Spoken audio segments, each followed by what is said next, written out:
What is up, everybody? TheDoubleZTV, Noodles Man, Doubles Man, whatever. Ladies and gentlemen, I've never done this before. I've heard of such a subject matter. These are these iceberg charts, or I guess the further and further, the tip-top stuff, the stuff that's most commonly known, depending on the subject, and then the further you go down, the more obscure and less known subjects are. And I found one about WWE. Because I got interested after seeing a few videos, so I thought, why not go over this and see what I know, and if I can explain these things to the best of my knowledge. So let's go over these, and these are color-coded, so red are storylines and gimmicks, purple is unsolved mysteries, green are specific matches, blue are failed ideas, controversies and incidents are yellow, and then orange are miscellaneous subjects. So let's go through these ones. I have not looked through all these, so it's a go as you go type of thing, or whatever it's called. Mankind vs. Undertaker, Hell in a Cell specific match. We all know this. The most infamous Hell in a Cell match, other than the original, back in Bad Blood 1997. Mankind Undertaker, Hell in a Cell match. I don't remember why they were restarting a feud at this point. But Mankind up the top of the cell, gets thrown off. Despite having a separated shoulder, gets back up. Chokeslam through the roof of the cell and still keeps on having the match regardless of his injuries. This man is not normal. Cinematic matches. Now these, we've seen these in other wrestling companies kind of as a way to edit around. So instead of having a live match, you have something that's pre-taped. Almost like something you see at a movie. You saw stuff like with the Hardy Boys going against each other. You saw this stuff with the Swamp or whatever with Bray and Braun. I think there was something with the Wyatt family and New Day. The most infamous one being, of course, here in the image, AJ Styles Undertaker. Boneyard match. They have a match. Taped. Edited. Looks like more like a movie. So that way it's not live, so it'll cover up any mistakes. Which is a smart thing to do. The pipe bomb. Oh yes, the thing people still talk about 10 years later. CM Punk, disgruntled, sits on the top of the Raw stage because they worked through promo about his grievances with the WWE of not being promoted at all, the main event being for WrestleMania 28 being John Cena and The Rock, not liking the McMahon family, getting ready to leave, all that stuff. We all know this. 2K20 glitches. Oh boy, I remember this because I got the game right as it launched. So we all know this had so many glitches. Like, problems were arising ever since launch, ever since Ukes left the project. Visual Concept or Art or whatever the name is started focusing on the game. You had stuff like where referee was glitching out and getting in the way of the cutscenes. You had the game not working once 2020 began, so they had to patch that. I saw a glitch myself in my very first gameplay. I did Jeff Hardy versus The Rock with his $500 t-shirt, so that was a DLC thing.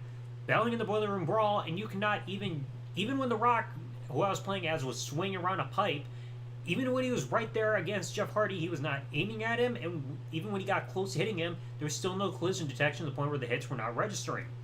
This game was a complete utter mess. Failed idea! WWE CW. Oh, lovely. I might do this as a subject, like the timeline of everything for ECW relaunch as a third brand. But the whole concept was ECW was revived due to the popularity of ECW name due to the rise and fall of ECW documentary, as well as the 2 One Night Stand pay-per-views. So they come back as a third brand with Raw alongside Raw and SmackDown. But so many problems arose. You had stuff like the freaking ECW zombie, RVD's pot bust and having to lose the title so fast after winning the ECW championship.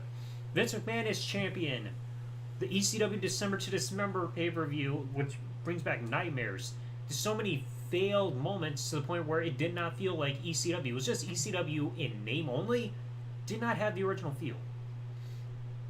Alright, here, the invasion!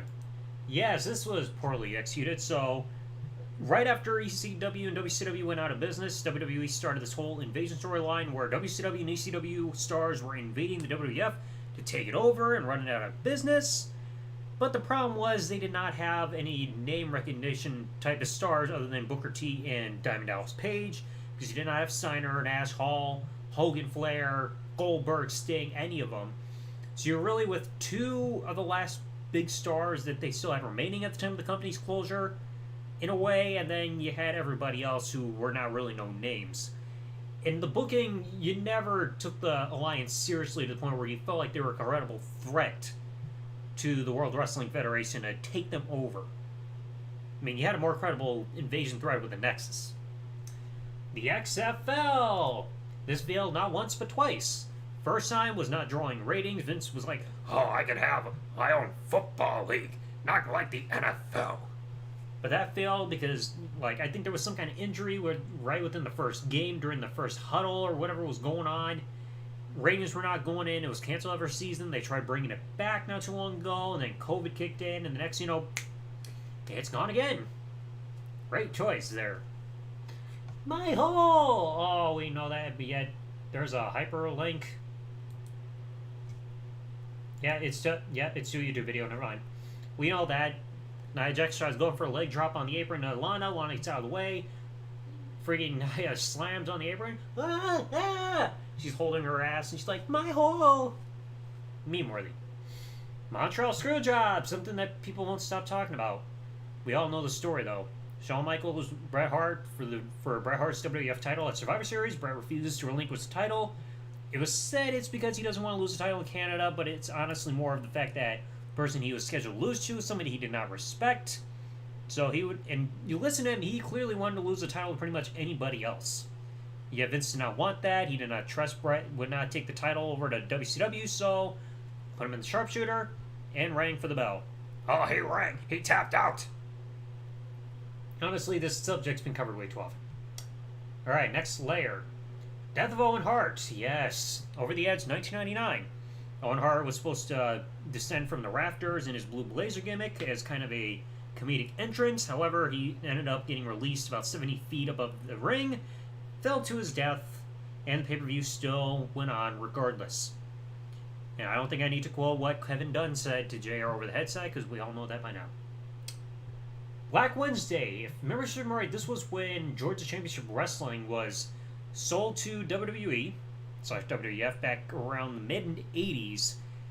And instead of providing new, fresh content, they just decided to recycle content on Saturday nights. I believe they called it WCW Saturday Night or something like that. Went on for a year or two. Fans of Georgia Championship Wrestling rebelled. They hated this whole new format. They missed Georgia Championship Wrestling. Eventually, this deal got cut, and then that caused a lot of heat between Ted Turner and Vince McMahon. Point where it started the whole Monday Night Wars about a decade later once WCW came on the map with Nitro. The steroid scandal. One of the most infamous things that was running through the 80s and 90s. Wrestlers on steroids. Vince started getting investigated in it by the 90s. And of course, he had wrestlers testifying. Hogan and Warrior and Nails and so many others. Vince got acquitted of all charges where the government was suspecting that he was giving steroids to the wrestlers and forcing them to do it. But Hogan said, no, he didn't tell me to do that, brother. So Vince got acquitted on all charges, and plus Nails going nuts and everything, hating Vince McMahon. Kind of helped clear Vince's name there, didn't he? Alright, next up, the Chris Benoit murders. Something that I have as a subject matter on the Wrestling vs. the World podcast. We all know what happened here. June 2007, Benoit went nuts, killed his wife. Next day, ended up killing his son. And then the day after, on the day of Vengeance Night of Champions pay-per-view, he was supposed to compete against CM Punk. Ended up committing suicide, and the bodies were found the day after Benoit took his own life. And WWE responded by wiping him away from history, and rightfully so. And to this day, we still don't know what the frick was his motives. None of us get it. The World Bodybuilding Federation. Oh yes, Vince McMahon, once again, not knowing to stay in his own ventures. I know, I've seen this on Behind the Titantron. But this was just stupid. Vince deciding, we all know Vince got this fascination with, bodybuilding physique, so he tried running his own bodybuilding type of section side of the company, where it's just all bodybuilders. So it wasn't just football that was the only non-wrestling avenue he was running through, but he had this one for bodybuilding, ran for a couple years, utterly failed. I think they held a pay-per-view or two did terrible buy rates and eventually cut that loose because it wasn't making money. But it did help popularize iGoPro, which you saw the signs for during the old school Raw episodes, and helped bring in Lex Luger before he became the Narcissist. But I believe he was supposed to be part of the Federation, but he got injured in a motorcycle accident, which did not help. So, yeah, Vince didn't really get much luck there. Alright, the curtain call. May 19, 1996. Madison Square Garden. Shawn Michaels faced Diesel in a steel cage match. Razor Ramon and Triple H went one-on-one. This was the final night for Kevin Nash and Scott Hall during this run with the company. And after the main event of Shawn Michaels Diesel in a steel cage match, all four men were in the ring together, broke kayfabe, did a group hug. Despite the fact that Shawn and Razor were baby faces and Diesel and Triple H were heels, this was caught on video camera, which was snuck in by a fan. And it shattered kayfabe to the point where a lot of people in the back were extremely pissed off because kayfabe was a very protected thing back in the day in order to keep fans invested into the business. And of course, Triple H ended up being punished for it. Did not win King of the Ring. Instead, that went to Stone Cold. But Triple H would recover a year later. And to quickly bring up on that, Triple H's punishment before I go to the next one. So many people keep saying when Triple H was punished, they show footage of him in the hog pen match against Henry Godwinn. That was not part of Triple H's punishment, because that hog pen match was from In Your House 5 Seasons Beatings, which was December 1995, which was before before the curtain call. So for anybody who keeps talking about his punishment from the current call and doing the hog pen match happened before the whole MSG incident, so I don't know why people keep showing that as though they say it's part of his punishment. Undertaker Goldberg Super Showdown. That was 2019, I believe. It's supposed to be a big dream match. Undertaker Goldberg over in Saudi Arabia. They never gone one-on-one before. It was an absolute train wreck. I mean, Goldberg got concussed. Undertaker was not really in the greatest shape. So many botches. Undertaker could have gotten a broken neck because of the botched jackhammer. Undertaker won, but he was visibly pissed. It was just one of the biggest disasters in WWE history. Rey Mysterio unmasking. This has to do with the WCW thing. And I've heard Rey's interview about this. I know it was in '98. I don't remember the pay-per-view because I've not watched much WCW. But it was like some kind of tag match. I think it was him and Conan versus the Outsiders, I believe. I know there was a tag match, and I know Kevin Nash was in there, where it was a hair versus mask match, where if Rey's team won, Miss Elizabeth would lose her hair, but Rey's team lost, so that means Rey had to unmask. He was against this, and he threatened to no-show the show, but Eric Bischoff told him, if you do that, you'll be in breach of contract. So Rey really had no rebuttal to try to get out of this, so he had to go through with it and unmasked, and he had his mask off up until I believe up until his WWE debut in 2002. So he went a few years without the mask, which is kind of sad though, because that mask was what made him marketable. Oh, Sting and Seth Rollins, Night of Champions, back in 2015. Seth Rollins was defending the WWE Championship against Sting right after losing the United States Championship to John Cena, so double duty back-to-back. One-on-one, great match, but Sting took a few local power bombs in the corner, legitimately injuring his neck. I believe that gave him cervical spinal stenosis, the very thing that ended his career for 9 years. And Sting, you could see he was in rough shape, having a hard time even standing up, still managed to complete the match. But it ended up ending Sting's career up until I believe he started having matches in AEW. But that was a scary scene to see. But I think Sting has gone on record saying he does not hold anything against Seth Rollins for this, saying it was a free accident, so like putting him over as a great wrestler, so not a bad thing. Alright, next level. Oh, D'Lo Brown draws. October of 1999. D'Lo Brown draws have a match on SmackDown. I believe this was supposed to air, either that or it was supposed to be a dark match. D'Lo Brown was going to go for the running powerbomb to draws. Some miscommunication happened where he slipped while trying to execute the move, ended up dropping draws on his head and neck, breaking his neck, leaving him completely paralyzed for the rest of his life. I know he regained some mobility, but I've seen some of the images, and he's been in this pose for a few images that they showed. And I know there's a slight bit of footage out there, but that was for that whole WWE Do Not Try This at Home thing, where they're lifting him up in the stretcher. There's a slight bit of footage, but this footage of this match has never seen the light of day. I believe it's in WWE's vault, listed saying never to be watched, duplicated, or destroyed alongside of the footage of Owen's death. So those two things are in WWE's vault, never seen the light of day. The Vince McMahon death angle, kind of coinciding at the same time with the Benoit tragedy.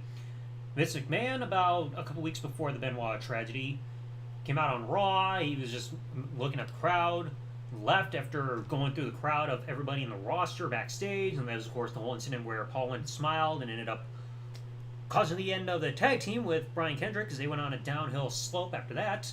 Vince McMahon got in his limo, it exploded, and we never found out who caused it. I know there have been rumors about who caused it and everything, but there was never a conclusion because the day that I believe we were supposed to be announced of either Vince's eulogy or at least maybe finding out who's behind it was when we found out about the whole Benoit family death. We had not known the circumstances just yet, but then we found out, oh, like, Benoit is dead, as well as his family, so they did the tribute show instead, and Vince McMahon broke kayfabe saying, oh, tonight was supposed to be the demise of my character, Mr. McMahon. So that never got the conclusion. Oh, the anonymous Raw GM. I remember this during the time that I started making YouTube videos, because I remember trying to make videos about who I thought was going to be the anonymous Raw GM. So, back in 2010, Bret Hart was the Raw GM, got taken out by the Nexus, and Vince McMahon was not happy, decided to take Bret out of the role, and decided to choose a new general manager, except it would be anonymous behind a laptop, making decisions. And the anonymous Raw GM tried playing games with everybody, with catchphrases from wrestlers, try to trick people thinking it could be this person, it could be that person. After Triple H became the on-screen COO, the anonymous Raw GM disappeared for about a year or more, I believe. So this whole storyline went on for over a year, didn't get a conclusion for a while until it was revealed just to be Hornswoggle. But I remember when this was happening, I thought it was going to be announced to be Triple H. I remember this because I was making videos through Windows Movie Maker about this. This was just a failed thing. It was just like, oh, who are we going to have as anonymous Raw GM? We don't even know. Just put Hornswoggle in it. Leah Love's Murphy angle. Not too long ago, the whole thing was Murphy was a disciple of Seth Rollins. They eventually split. Murphy was having issues with Seth Rollins as well as the Mysterio family, and all of a sudden Ray's daughter Aaliyah ran in and professed her love for her buddy Murphy, and they started a brief romance angle until she suddenly disappeared from television, and eventually Murphy was eventually released. The less said the better, because I don't think anybody is comfortable watching this. The Alexa Bliss Stalker. This I discussed in the second episode of the podcast, and I've seen tweets still to this day. There's been this guy, I won't give his name, was constantly tweeting at Alexa Bliss, saying that he was at her, watching her home, making threats to her fiance and everything, saying that that's his wife, he's a bad her fiance's a bad person, he's going to be with the angel soon, and it's caused a really big stir, and rightfully so, because Alexa should not have to go through that. Like I've asked before, can wrestling fans stop being creeps? Oh boy, farting Natalia, or as I've said, queefing Natalia. So during the time where she was teaming with Beth Phoenix, known as the Divas of Doom, out of nowhere she starts having a farting gimmick where she's farting during matches and backstage, making people question her, and Hornswoggle passing out. It was the dumbest gimmick I've seen put on a woman, and it did not do her career any favors. It's like, oh, everything's natural, next you know, huh? Just for absolutely no reason. Oh, it's funny, it's bathroom humor, she's passing gas. Yeah, it's funny to the guy who's in control of all this, but to everybody else, it's just stupid. Oh, the gobbledygooker. Up until Survivor Series 1990, there was a huge egg being displayed, and it was announced that at Survivor Series it was going to hatch. Who's going to be in the egg? It could be the Playmate of the Month. Then it hatched to be Hector Guerrero inside this turkey costume known as the Gobbledygooker. Don't tell me you're the Gobbledygooker. And absolutely nobody supported it. And rightfully so. The Undertaker was feared, as revealed in interviews, that he was going to be the one coming out of the egg. Thankfully, he wasn't. That was a huge failed experiment. I know he's seen him in some matches, like, over the years. I don't know if he was in the Battle Royal WrestleMania 17, maybe the one for the Raw 15th anniversary, but I don't think anybody wants to remember that gimmick. Oh, the plane ride from hell. Sure, I believe this was as they were coming. WWE was coming back from the Insurrection 2002 pay per view. Everybody was on a plane. Alcohol was on board, and so many people were acting up like fools. Ric Flair naked under his robe. X-Pac cut off Michael P.S.A.'s mullet. Scott Hall was drunk. Bradshaw ended up getting into a fight. I believe he's the one that knocked out Michael Hayes because I think Michael Hayes punched Bradshaw and busted open his wound, so he punched him and knocked Michael Hayes out. Yeah, I know Justin Credible started talking about this after a while for interviews, and you had the whole infamous thing of Brock Lesnar and Mr. Perfect wrestling around on the airplane, and Scott Hall got fired for his drunkenness, and Mr. Perfect got fired because of the tussle. And he kept bringing it up until his dying days in TNA about that. May 19th. Oh, I remember watching this live 15 years ago. So after WrestleMania, Kane started hearing these voices in his head reminding him, May 19th, you know what happened on that day. And it started haunting him over and over to the point where Kane could hear the voices and the audience could hear it, but nobody else could. So eventually he dissolved his tag team with Big Show because he was going mad. They had a match at Backlash where Kane, the red light was going on. Kane could hear the voices. May 19th, Big Show couldn't until he slammed him with a chair. And anytime anybody mentioned that date, Kane would just go into a fury. After the date passed, Kane revealed that was the anniversary of the date of when his parents were killed in a fire. But that was also in real life coinciding when Kane's movie, See No Evil, was being released. But then afterwards, when he thought, oh, everything's fine and dandy, you had this Kane imposter wearing a wig and the old Kane outfit, played by Luke Gallows, taunting him and everything, and Kane revealing, oh, this guy is more twisted than I am. And then after the one-off match of Vengeance, Kane attacked the fake Kane the next night on Raw, took his mask, and ejected him from the building, and that was the end of that. Katie Vick.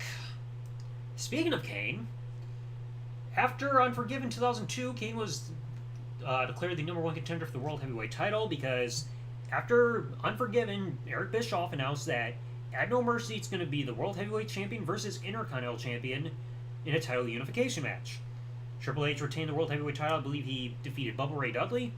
And Kane won the Intercontinental title that same night from Chris Jericho, leading to the match at No Mercy, but then Triple H decided to bring up Kane's past, revealing that back in 1992, he had an incident where he killed his friend Katie Vick in an accidental car accident. But then Kane was implied to be a necrophiliac for having sex with Katie Vick after she was already dead because he found semen on her body. You had the whole thing with the mannequin, the whole I screwed your brains out thing. That stuff got toned down either by the time No Mercy happened or afterwards. And thank God, because I've seen that segment once or twice. The first time I ever saw it, I sat back because I watched it, on Brothers Destruction 22's channel, and after I saw that video, I said to myself, what in the frick did I just watch? Absolutely disgusting. Undertaker SVR curse. I've heard this because of two things, because a lot of people bring this up all the time. Two different SmackDown versus Raw games, I believe, for WWE. Undertaker has cutscenes for story modes, pretty much quote-unquote predicting the end of Eddie Guerrero and Chris Benoit, saying Eddie's going to pass at some point, and then Benoit about his family and tragedy and everything, and the next thing you know, both men end up passing away all of a sudden. Very eerie. Let's see. Oh, Triple H is bisexual. I remember this. King of the Ring 1998. Triple H is on commentary for the King of the Ring final. I believe it was the final between Ken Shamrock and The Rock. And Triple H is talking on commentary. He makes a blunder saying, there are a lot of things bi that I am, and Langwell isn't one of them. Then he stops. He's like, did I just say that? And JR remind him, oh, my God, but we're alive, pal. So Triple H ended up accidentally saying that he's bisexual through a little blunder. Who is Sister Abigail? This one has never truly gotten explained. But there was a bit of an element that was supposed to happen. TLC 2017, Finn Balor, Bray Wyatt were supposed to happen once again. And Bray ended up being in a character in drag. Supposed to go against Finn Balor, who was supposed to do this new demon character that kind of looked like a pumpkin. So it was supposed to be like the demon versus Sister Abigail. Like I said, it was just Bray Wyatt in drag. But this whole thing never got concluded because Bray was diagnosed with meningitis, match got canceled, and instead the regular Demon King Finn Balor ended up going against AJ Styles at the pay-per-view. So that never got a conclusion, and it's never been explained since then who Sister Abigail really is. GTV, kind of a spy cam type of segment that was going on back during the Attitude Era, spying on people. You had stuff like Val Venus and Big Show peeing in the urinals and everything, and Val just looking at him being like, "They call you the Big Show?" And so many other things, but it was never fully revealed who was behind it. There were some theories like, oh, it could have been Goldust or what was his name? I don't think they're like Joe Green or something like that. So they never concluded saying who was behind it overall. But they did have some entertaining segments. This one, I am so tired of this one. The Kevin Owens pie thrower. SmackDown. Can't remember what year. It's probably 2017. Everybody's having a food fight. And out of nowhere, Kevin Owens is just out there, and then a pie gets thrown in his face. And so many people since then are constantly bringing up, who threw the pie in Kevin Owens' face? And I believe Kevin Owens said in an interview he's implying that it's Vince, but it never got conclude everything. But it's just like, that's the most annoying one, because so many people keep bringing up, like, who threw the pie in Kevin Owens' face? And I'm like, who cares? Who freaking cares? It's not like you're gonna build a storyline over like Kevin Owens having a feud with somebody just because he got a pie thrown in his face. Stupid. Alright, Kane's original appearance. I believe I saw these images because of wrestling bios. There were ones with, I believe, where Kane was supposed to come out with a cape, and he had one appearance, which I know is here on YouTube, where he came out to a house show. He had a cape around him, almost like a superhero, but that was quickly scrapped because it did not really fit the character.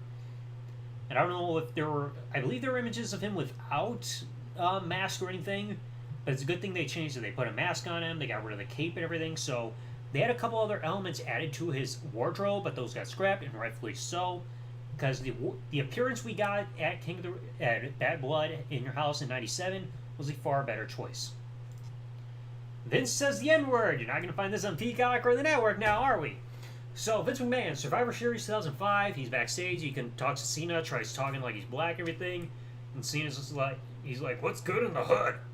And Cena's just like, it's holding down business, and Vince is like, keep it up, my. And then he says the N-word, with the A at the end, and he's trotting around like there's no problem, and there's Booker T and Sharmell after Booker T and Benoit had a match, and Booker T's just like, tell me you did not just say that. And now because of that controversy, you will not find that on Peacock or the WWE Network because it has now been taken out of the broadcast. Even though they could have really fixed it just by censoring the word instead of taking the whole segment out. Tom Magee versus Bret Hart. You will now find this on the network. So there was a one-off match that Tom Magee had with Bret Hart where Tom Magee, he had an impressive physique. Vince was gushing over him thinking he had the next big money-drawing star. He had an impressive match with Bret. Although nobody gave Bret credit, they were just like, oh yeah, good job, Tom Magee, you had a great match. Even though it wasn't really that great. But then afterwards they realized, oh, all he does is flips and stuff like that. You put him against other people, those matches did not pan out. And this match did not see the light of day until it was discovered in Bret's possession and then shown on the network. Like I said, the match was nothing special, but it was passable. It's still passable. Oh boy, Kerwin White. So in 2005, Chavo Guerrero decided to have a change of character by denouncing his Latino heritage. Decided he just wanted to live like some kind of Anglo middle-class white guy or something like that. So he decided to start dressing like a white guy, you know, the ones like with the shirt tied by the sleeves around his neck and regular stuff, come out on a golf caddy, or a golf cart, his caddy being Dolph Ziggler, coming out with golf clubs and everything like that. And he started saying if it's not white, it's not right. Then changed to saying if it's not Kerwin White, it's not white. But then the character was dropped after Eddie Guerrero passed away. Chavo then dyed his hair black again and just went back to being Chavo Guerrero. And thankfully they dropped this character because it just did not really fly at the time. The Jimmy Snuka murder. Oh boy. So there was this incident back in the 80s while Jimmy Snuka was still employed with the WWF. Had an incident with the girlfriend that he had at the time, I can't remember her name. There was some kind of scuffle going on in a hotel room. She suffered serious injuries. 911 was called, but his then girlfriend was pronounced dead due to her injuries. And it took a long time just for Jimmy Snuka to be put on trial for the murders. But then, of course, he was deemed he was not fit to stand trial. And then, I believe shortly after, he was acquitted because he was not fit to be on trial due to dementia or something like that. He would pass away shortly thereafter. So there was no justice ever served for any of this, and there was no true conviction, but that's a dark time. Cranky Vince parody account, I never heard this one. So I cannot comment on this because I've never heard this story before. Now, screw the Bret Hart story. This one became newly found, well, not newly, but it's become infamous. Before the whole Bret Hart Best There Is, the Best There Was, Best There Ever Will Be DVD that got released around 2005, Vince's plan originally was to have a hit piece similar to the rise or self-destruction of Ultimate Warrior in the style onto Bret Hart, talking about his downfall and burying him. They had interviews recorded, but then when Bret decided to have a working agreement with the WWE again, they scrapped that, decided to do the whole positive DVD one about Bret and then inducting him to the Hall of Fame. So they had one supposed to be in the style of what they did with Ultimate Warrior, but they scrapped that when Bret decided to finally have a more peaceful relationship with the WWE after 8 years. Let's see. Rita Chatterton, never heard of that one. Alternate WrestleMania 36 endings. I believe I heard this one where they had some matches had different endings taped, just in case there were people that were at risk of leaking. I know they've done this with other pay-per-views where some matches had more than one ending filmed, so that nobody could leak out how how matches are supposed to end. It's like, oh, we saw that this match ended with this person winning, but then they could air a different one to throw people off. I believe they did this with Drew and Brock Lesnar for WrestleMania 36, where they had one where Brock won and one where Drew won. So those matches had different winners, and they aired whatever they chose to air at the end of the day. Thankfully, Drew won. Great choice. Daniel Bryan's career-altering announcement. Now, when was this? 2019? Daniel Bryan said he was supposed to come out with a career-altering announcement. Came out with the microphone, stood on stage, didn't say anything, walked away, and it was never mentioned ever again. And to this day, I don't think it's ever been revealed what his announcement was supposed to ever be. Shawn Michaels P. Shawn Michaels P. I don't recall hearing this one.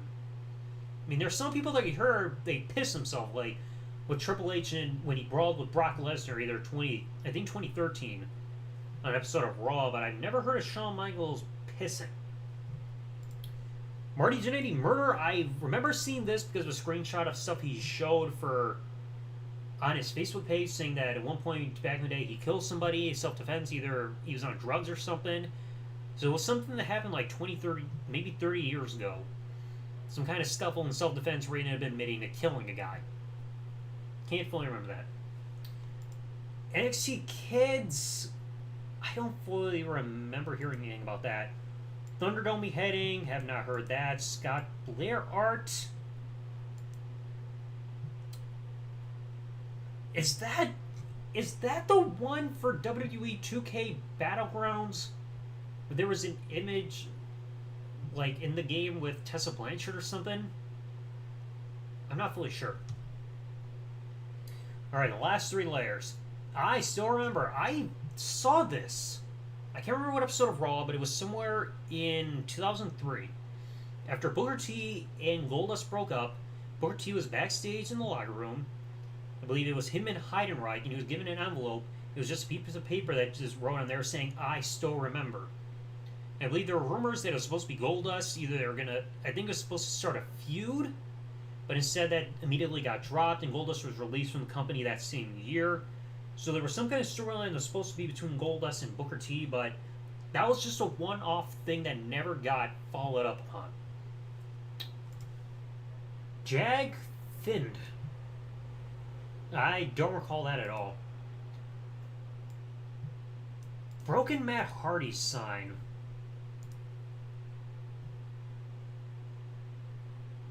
Found this on a 14-year-old episode of SmackDown. There's Matt Well, this was 4 years ago, so that was somewhere in 2003. B1 has been deleted. Because you see Matt Hardy down, I believe that's Ray on the left, but I'd have to go through the episode to SmackDown, but I don't ever remember seeing that. So that's a first. No Jeff Hardy in SVR 2007. I've never heard anything about him being included in the game or anything, because when he came back, it was the night after SummerSlam 2006, because he confronted Edge. So there would not have even been time for him to be developed into the game. So I've never heard anything about him being in the game or anything like that, because, again, by the time he got there would have been no time to make an addition, because they believe the game was a couple months away from being released. Girls Gone Wild, I might have this. Like, there's some kind of crossover event with WWE and Girls Gone Wild that never got released, like, in terms of media or pay-per-view or anything. I might have to look at my hard drive again, but I think there was some kind of cross-promotion with WWE and Girls Gone Wild that was a one-time thing. But I haven't heard much about it. Alright, the last two layers. Hayden Vanson. I know this was in December 2008. I saw this, but I don't remember the date. This guy called Hayden Vanson was just cutting these cryptic promos on one episode of SmackDown with Static. He was supposed to lead to a feud with The Undertaker, but after just 1 week, completely dropped. Released the company. Have not heard about it ever again. Daniel Bryan, Time Traveler. I might have heard some inklings about that, but I don't know the story. Great Khali killed a guy. I remember this because I read it. Some guy, I believe his name was Brian Ong.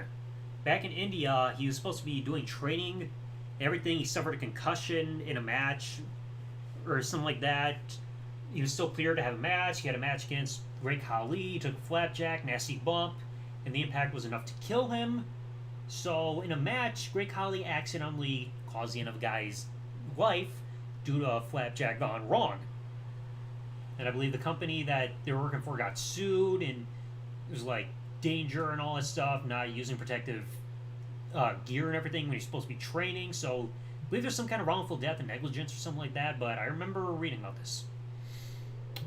Randy Orton dick measuring. I don't remember him measuring. The only thing you ever hear about his crotch incident was the whole thing with the guy from writing staff saying that Randy touched himself and tried to shake his hand. Like, oh, you're not going to shake my hand? I believe John will shake my hand. Like, exposing himself, all that. That's the only thing I hear about something involving that. 2001, Randy Orton signed. I might have seen this. Or people might be... I know it was either Randy Orton or Randy Orion, but I've seen some signs like that after going through past episodes of, like, Raw and everything. So I've seen some signs. Now, the last two. The Undertaker is a Nazi sympathizer. I've not heard this. But WWE In Your House 29. I think I read this, like, years ago. Because I believe the 28th one... There are 27... Backlash would have been the 28th one in 99, but they dropped the In Your House tagline, so it just became Backlash. But somebody put out, like, a creepypasta back in the day saying there was a secret 29th In Your House pay-per-view that never got released. I think it was like, he said that he saw it, he had it on a VHS tape, looked distorted, and Mankind was in an Inferno match, and, like, he was caught on fire, his flesh was burning, they were screaming or anything. I think I remember reading this, like, years ago. Because I know it was, like, a creepypasta. Like, somebody saying that Mankind was seriously injured and burned in an Inferno match at this random 29th ever In Your House pay-per-view. But that's a creepypasta because there is no 29 In Your House pay-per-views. 27 official, 28th would have been Backlash. Because if you look... In fact, I will show you... WWF In Your House. I'm going to show here on Wikipedia. As you see, 27, St. Valentine's Day Massacre right here as you see the poster popping up. Because you see Stone Cold, Vince, Steel Cage. Then after that, list 28th ever one being NXT TakeOver In Your House from 2020. 28th would have been Backlash, but shortly after the pay-per-view was announced to be Backlash, that's when they dropped the whole In Your House moniker. So, anything about a 29th one is just a creepypasta. But I do remember reading this because it was on a forum. It might still be there, but I remember the big mention being that there was Mankind in an Infernal match and his flesh was burning in everything, and this was so graphic that it cannot be released. But that's creepypasta. So that is pretty much everything I can describe / explain in terms of this iceberg.